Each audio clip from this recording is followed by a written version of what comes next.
God created all of the world, and humanity as you know it has evolved upon that created world. And the Spirit of the divine sustains the life of humanity. And all good things have been put in the world for the healing and the well-being of humanity. Humanity who should be keeping the world safe is raping and pillaging the world of its resources and not keeping it safe. They are rather abusing the world for temporary profit and gain. People who will live only 70, 80, 90, perhaps 100 years will rape and pillage the earth and take from it that which would supply generations for a little temporary profit that will not be taken to the grave, and which is not enjoyed while they are alive because they are too busy destroying to enjoy what little they have managed to pillage.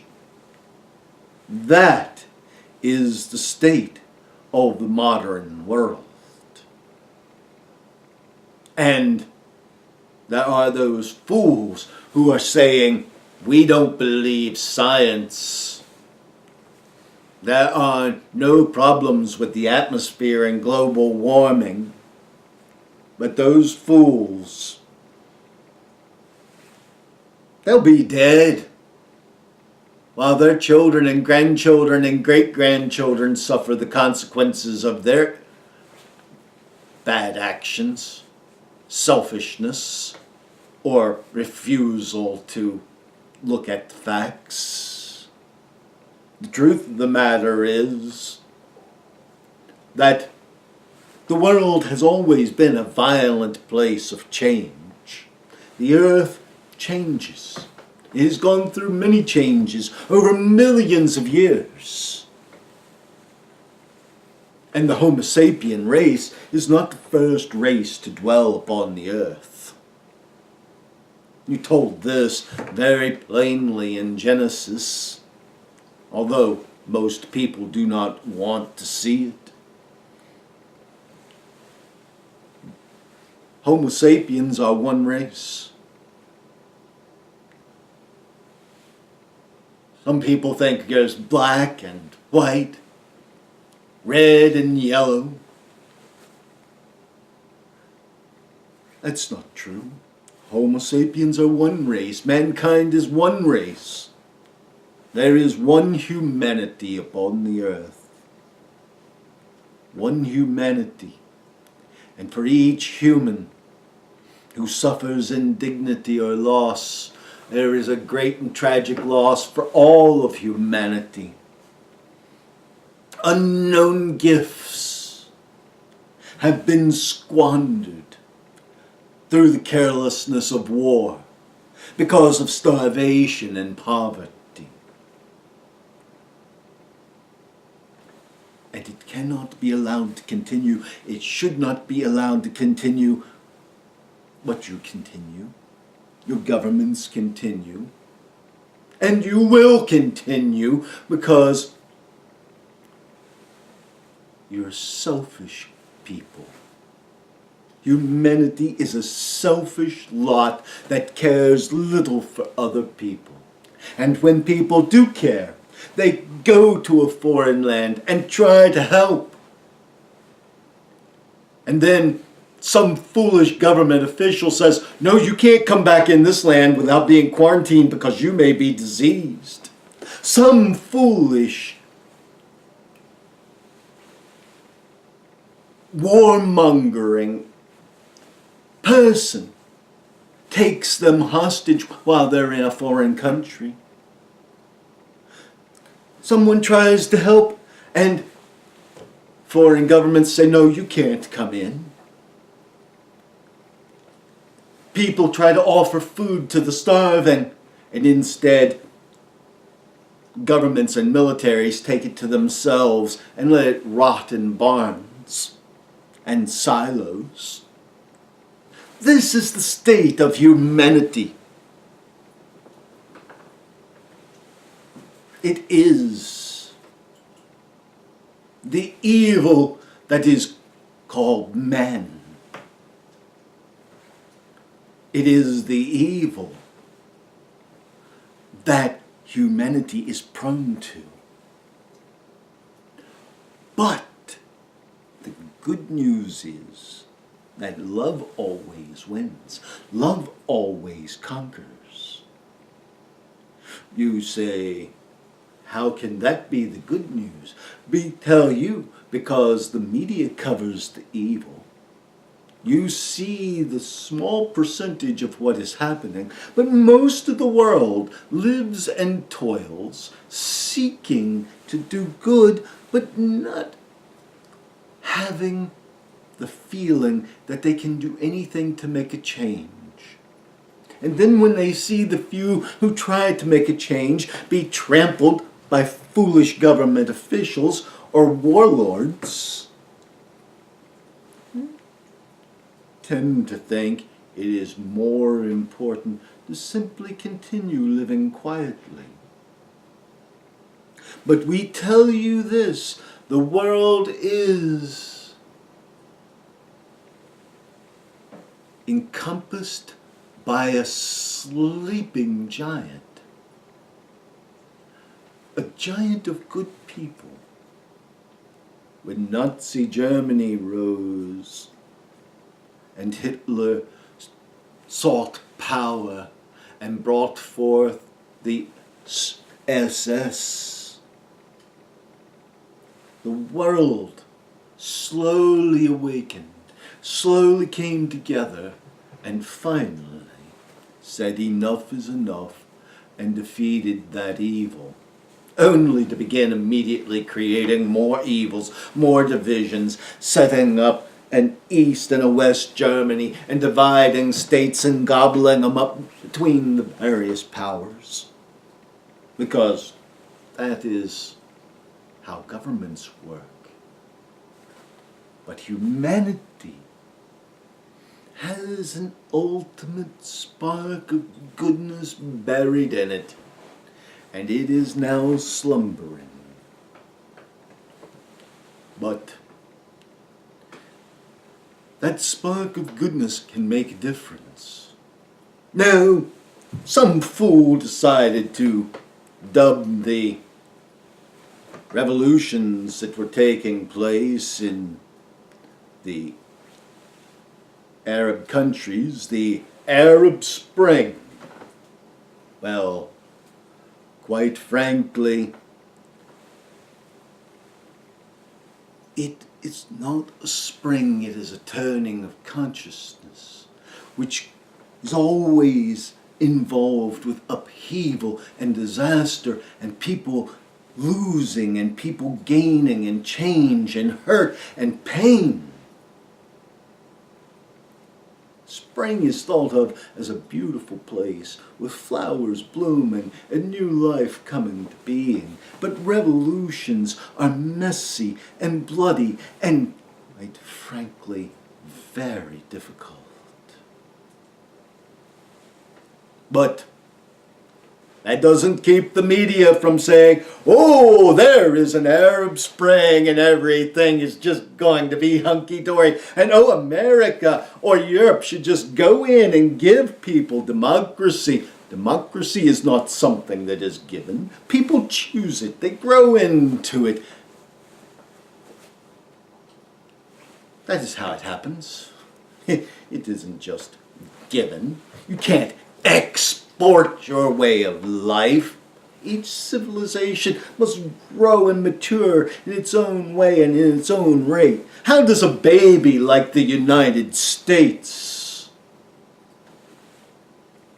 yes, a baby like the United States, that only within the last 100 years allowed women to vote, allowed blacks to vote.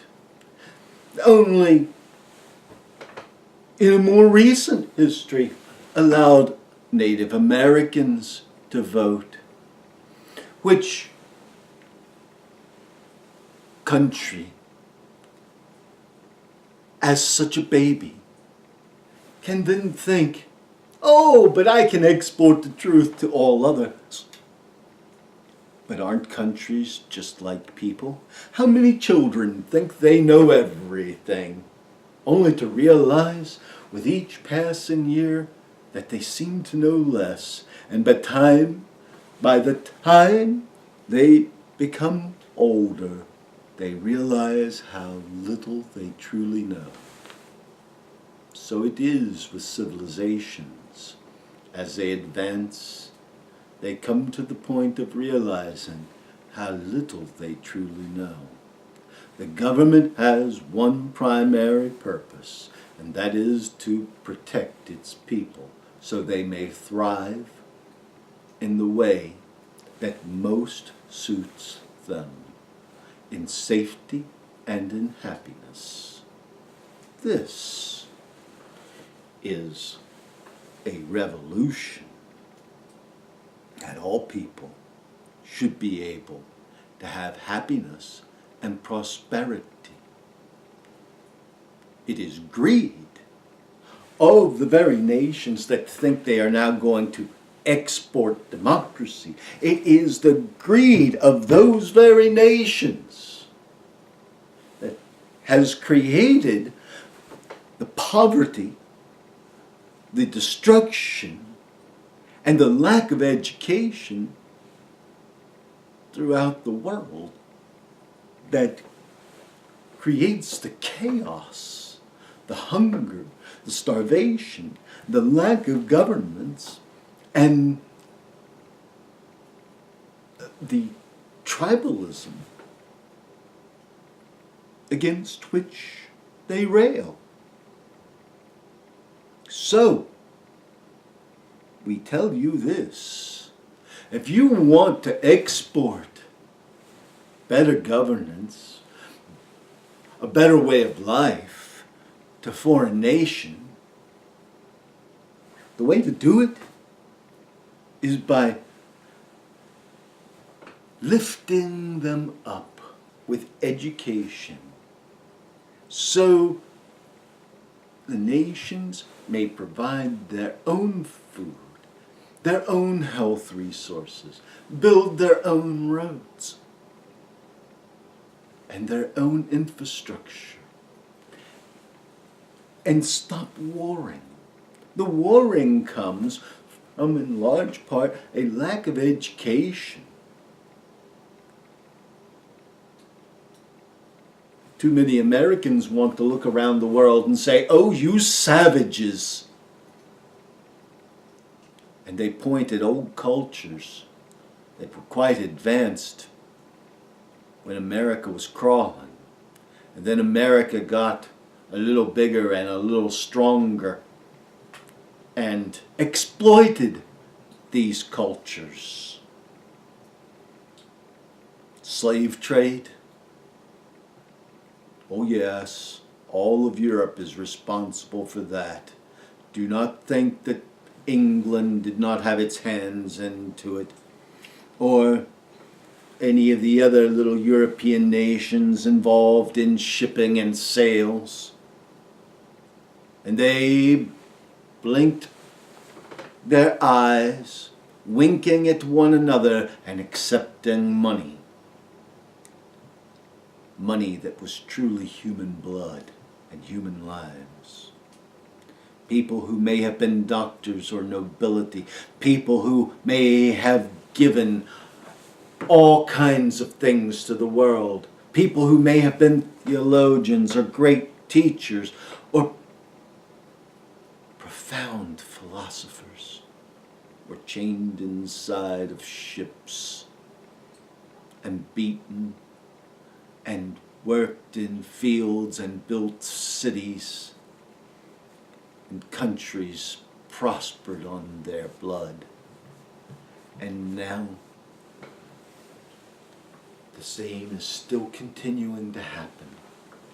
You would say, oh, but there's no slave labor. And we tell you there's slave labor still throughout the world. Sometimes it's under different guises, but it still exists, and it's still just as evil as it was.